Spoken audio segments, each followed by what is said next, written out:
outside as light. Now we go further with it to see how far Sri Ganesha acts.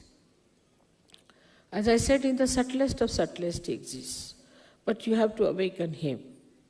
For example, you have seen the water which is vibrated. Means what? Vibrated means the Ganesha Tattva is being enlightened in that water.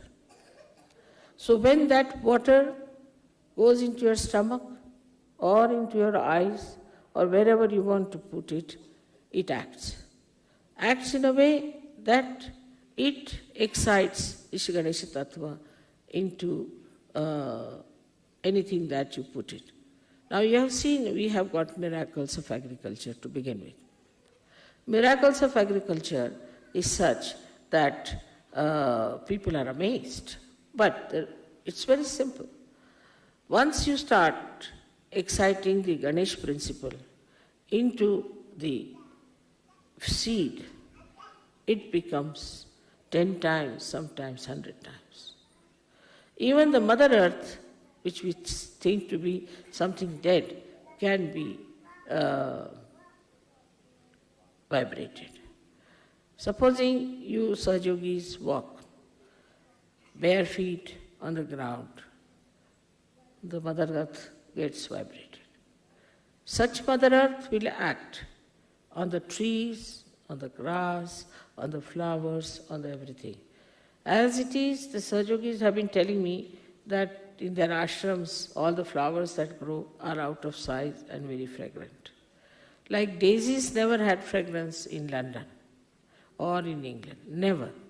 Now the daisy size was so small, it has become so big, and you see them everywhere, so fragrant.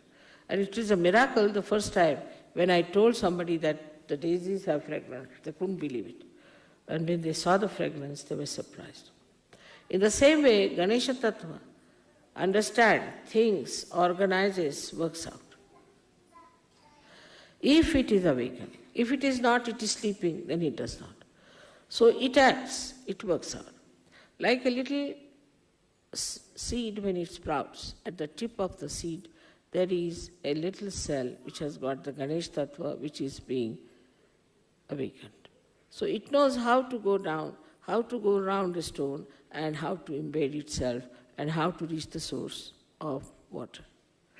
But it has only the sense how far to go to exist, how far to go to nourish yourself on a very material plane, how to allow the tree to grow. But this Ganesh Tattva starts becoming very, very subtle and subtlest at the point of Agya Chakra.